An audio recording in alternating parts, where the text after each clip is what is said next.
నమస్తే రమ్మగారు. నమస్తే జయ. రమ్మగారు, దీవెన హ్మ్. పెద్దవాళ్ళు, చిన్నవాళ్ళు దీవిస్తూ ఉంటారు కదా! దాని ఫలితం ఏమన్నా ఉంటుందా? ఎలాంటి ఫలితాలుంటాయి? ఎప్పుడు ఉంటుంది జయ. ఆశీర్వాద బలం అంతా ఇంతా కాదు. మామూలుగా మనం చెప్తాం మీ ఆశీర్వాద బలం వల్ల మేము ఇలా ఇదయ్యామని. గుడ్ విష్, వీడు బాగుండాలి, వీడికి చల్లగా ఉండాలి, వీడు హాయిగా ఉండాలి, వీడు పైకి రావాలి, వీడికి మరింత చదువు రావాలి, వీడి వల్ల వీళ్ళ అమ్మ నాన్న సుఖపడాలి. ఇలాంటివి మనం 1కి 2 సార్లు 3 సార్లు ఎవరి దగ్గరైనా వింటూ ఉంటే మామూలుగా మనం ఏం చెప్పుకుంటాం జయ, మాట చాలా బలమైంది. అది ఇట్లా గాల్లోకి వెళ్ళిందంటే ఇప్పుడు నేను పిలిచా అనుకో, నిన్ను నా వైపు తిరిగేలా చేసేది ఏమిటి? మాటే కదా! కదా. ఒక వ్యక్తిని మన వైపు తిరిగేలా చేస్తుంది. పోనీ వాళ్ళ పేరే తెలియదు, ఏయ్ ఓయ్ అని పిలిచినా 10 మంది చూస్తారు మనకి. అవును. ఈ పదాల వల్ల ఉంది.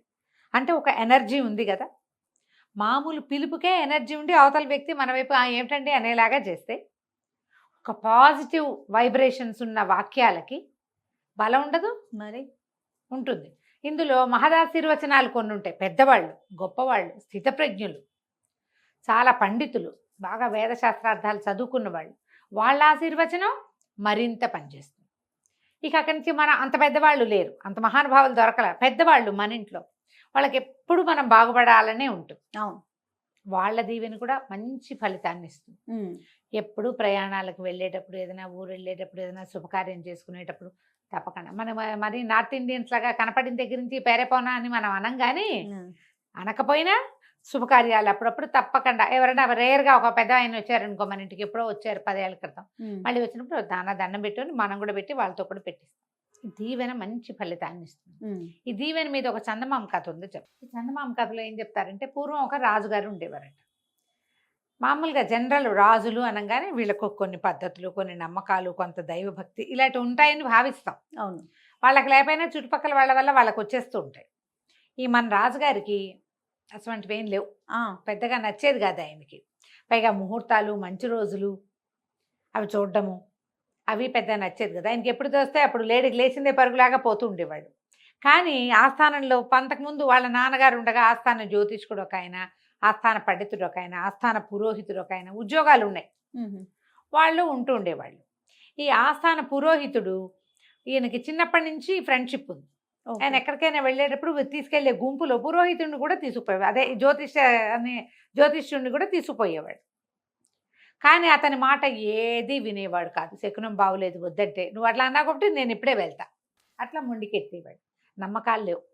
అయితే ఒకసారి శాస్త్రి, ఆ జ్యోతిష్యుడి పేరు, ఆ శాస్త్రుల గారిని కూడా వేసుకుని వీళ్ళు ఒక చోటకి పోయారు. ఒక అడవిలోకి వెళ్ళారు, ఒక వేట లాంటిది. బోళ్ళంతమంది దండనాయకులు వాళ్ళు ఉన్నారు. ప్రతివాడునే మనకి నమ్మకం ఉన్నా కూడా రాజుగారు మన పెద్ద అధికారి అవన్నీ వేస్ట్ అంటే అవునండి అంటారు, తానా తందానా అంటారు. ఇంకా ఆయన్ని సంతోష పెట్టడానికి ఈ తందానానికి మ్యూజిక్ కూడా కొంచెం యాడ్ చేస్తూ ఉంటారు. వాళ్ళని మెప్పించడానికి చూస్తూనే ఉంటాం రమ్మగారు. ఒకవేళ మన పైన ఉన్న వాళ్ళు ఏదైనా తప్పు చెప్పినా కాదు అని చెప్పారు రమ్మగారు. దానివల్ల నష్టం మనకే నష్టం, ఉన్న వాళ్ళకి నష్టం అని ఆలోచించరు. ఆయన తానాగా తందన మ్యూజిక్ కూడా యాడ్ చేస్తారు. అయితే దండనాయకుడు, సైన్యాధిపతి, ఇంకా ఎవరో కొంతమంది అంగరక్షకులు గుంపంతా పోయారు. ఈ శాస్త్రి గారు కూడా వాళ్ళతో పాటు ఉన్నాడు. అంటే ఏదో ఆ మాట ఈ మాట మాట్లాడుతుంటే శాస్త్రాలు వాటి గురించి వచ్చి ప్రతి దానికి, ప్రతి విషయానికి ఒక ఖచ్చితమైన వివరణ ఉంది శాస్త్రంలో. శకునాలు, అవి శకునం ఎదురొచ్చిన మనిషి గురించి, వాళ్ళు వచ్చిన లక్షణాన్ని బట్టి కుడి నుంచి వచ్చారా, ఎడం నుంచి వచ్చారా, బిందె తీసుకొచ్చే మనిషి బిందె నిండుగా నీళ్లు ఉండాలా, నీళ్లు లేకుండా ఉండాలా, ఇట్లాంటి వాటి గురించి ఏవో 4 వాక్యాలు ఆయన చెప్పాడు. వీళ్ళంతా వేళాకోళం చేస్తున్నారు, ఊరుకున్నారు. ఊరుకుంటే ఇంతలో ఏమైంది, ఒక పక్షి కుయ్ కుయ్ కుయ్ అని కూస్తూ ఈయన పక్క నుంచి పరిగెత్తుకుంటూ వెళ్ళింది. ఈయన ఆ పక్షికేసి అట్లా చూస్తున్నాడు అనమాట. చూస్తుంటే ఆయన మొహంలో ఒక ఎక్స్ప్రెషన్ కనపడింది వాళ్ళకి, ఒక అయ్యో లాంటి భావన. సరిగ్గా ఆ పక్షి అది ఏ పక్క నుంచి వచ్చిందో ఆ పక్షి వెనక నుంచి ఒక అతను నడుచుకుంటూ వస్తున్నాడు. అది ఇట్లా ఒకవైపు నుంచి వస్తుంది మన వైపుకి, వీళ్ళ పక్కకి వెళ్ళిపోయింది. ఆ పక్షి వచ్చిన దారిలోంచి ఒక మనిషి గడ్డి మోపు పెట్టుకుని వస్తున్నాడు. వాడు ఒక మలుపు తిరిగి రావాలన్నమాట.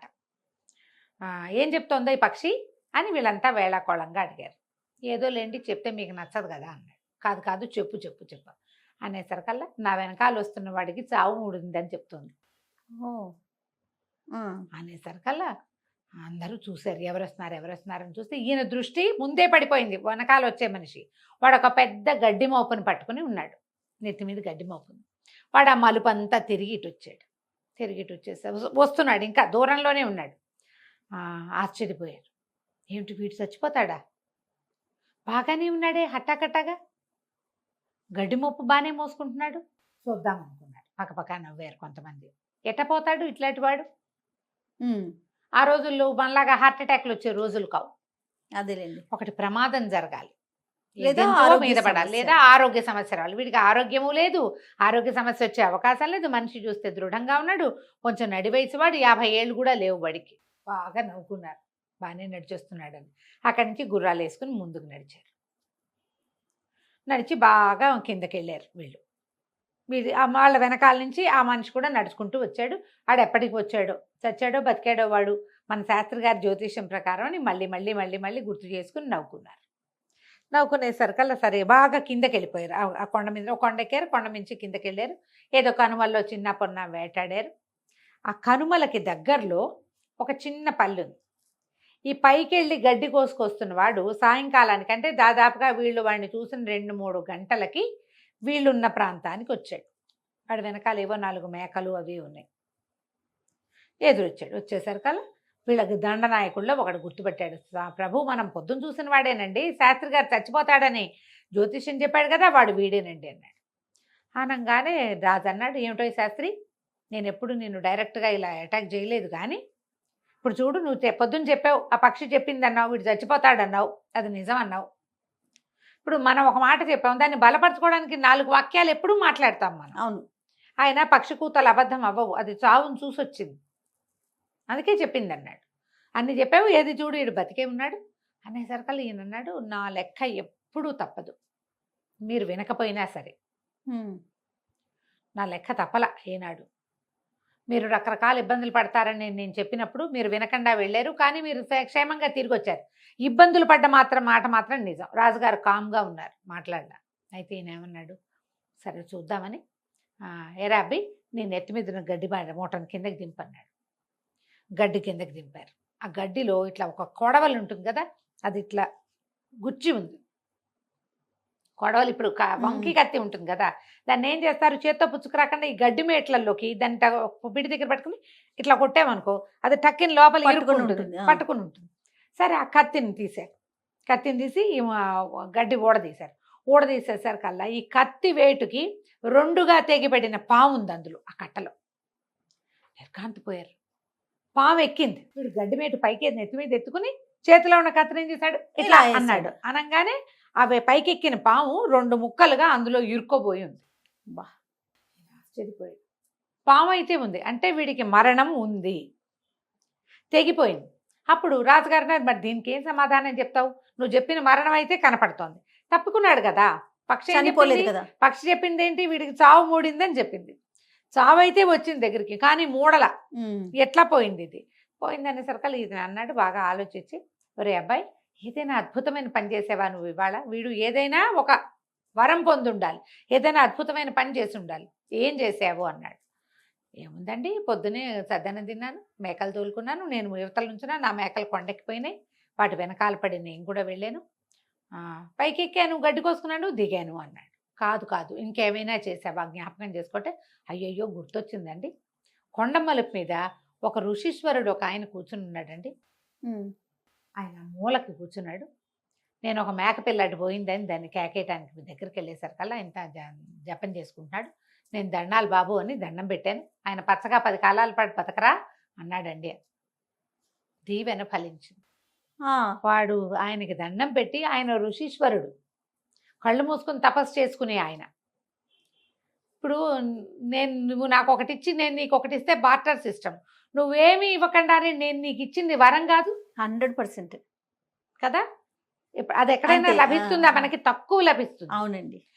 ఏది ఆశించకుండా ఇచ్చే దీవెన అద్భుతమైన ఫలితాన్ని ఇస్తుంది. పచ్చగా 10 కాలాల పాటు బతకరా అన్నాడు ఆయన.